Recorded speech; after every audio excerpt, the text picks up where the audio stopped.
Hey guys, it's Honey Do For Me, aka Honey Do For Me, and today I have the Jordan Superfly 5 performance review for you guys. I'm really excited to test this shoe, so let's get right into the disclaimer. So first of all, I like to do these disclaimers because it really shows who the review is coming from. You guys are gonna know like my height, my weight, my foot size, all that stuff, so you kind of know who the review is coming from and how like qualified I am to test the shoe. So first of all, I'm 17 years old. I'm 6 feet and 1 inch tall. I weigh 195 pounds. I have a size 11.5 foot, and also my foot is kind of semi-wide.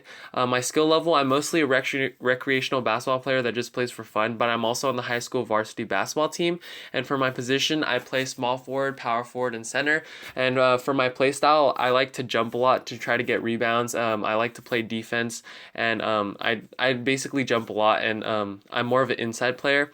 And moving on to the tech overview of the shoe.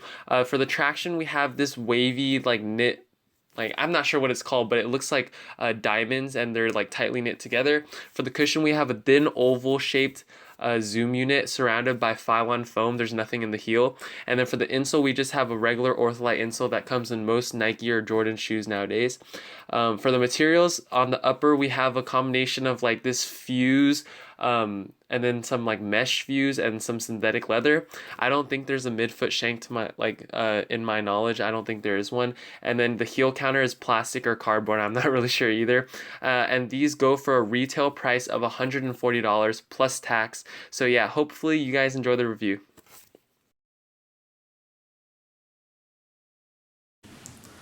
Alright, so I'm back with my final thoughts on the Jordan Superfly 5, so let's get right into it. So the traction on the Superfly 5 is actually really nice. As you can see, they are like these kind of like diamond, it's like a diamond pattern, I'm not really sure what to call it, but it worked really well. On clean courts, I like was sticking like glue. I actually tripped up a couple times because the traction was really good on clean courts. On dusty courts, you'll have to wipe here and there, but it's not too bad. And outdoor courts, I wouldn't really recommend it, but I'll talk about that in the durability section. So yeah, traction overall was really good because I think the rubber compound was really soft and it like really bit the floor well. So yeah, traction was really good on the Superfly 5. The cushioning on the Jordan Superfly 5 was actually just okay. Like usually the Superfly line has really good cushioning. I don't know, like I feel like that was one of the main selling points for the shoe. But this year they kind of like took away the unlock zoom, and then they also took away the hollowed out heel. Actually, I don't think they had it in the Superfly 4, the hollowed out heel.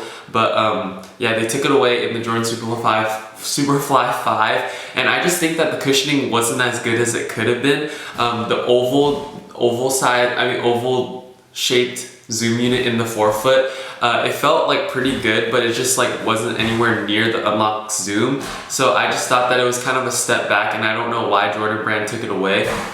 And then as for the heel, like the heel just felt normal, and like overall the cushioning setup was just okay. It wasn't like good, or it wasn't like really bad. Like my joints felt okay.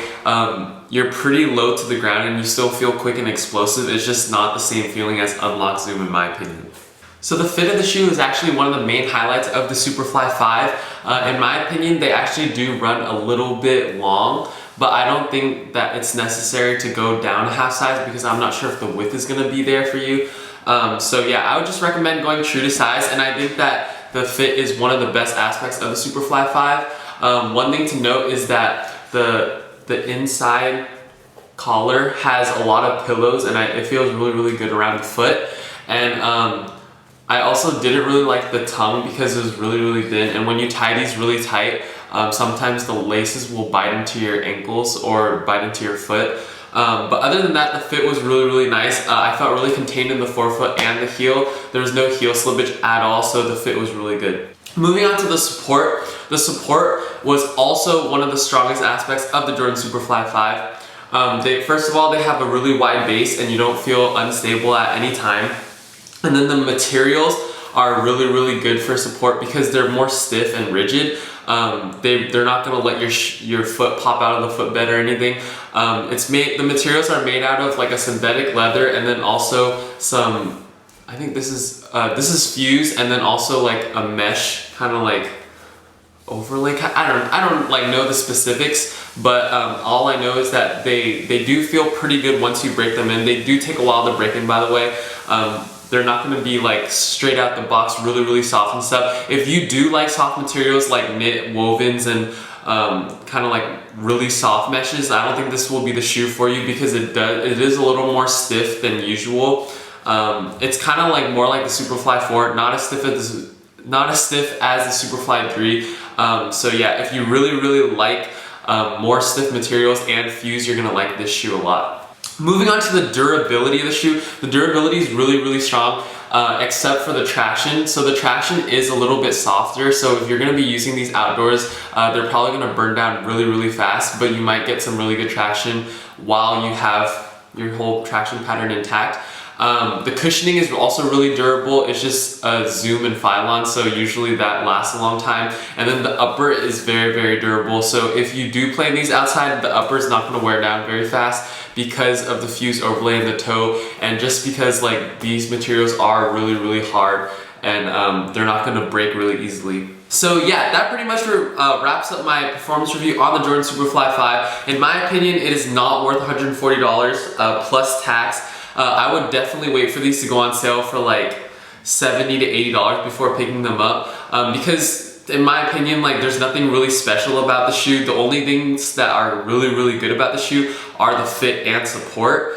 So if those two qualities are really important to you and you really like the aesthetics, then I think maybe 140 is good for the shoe. But other than that, I feel like everyone else, like, if you're not too crazy about the shoe, you can wait for them to go on sale, because they definitely will.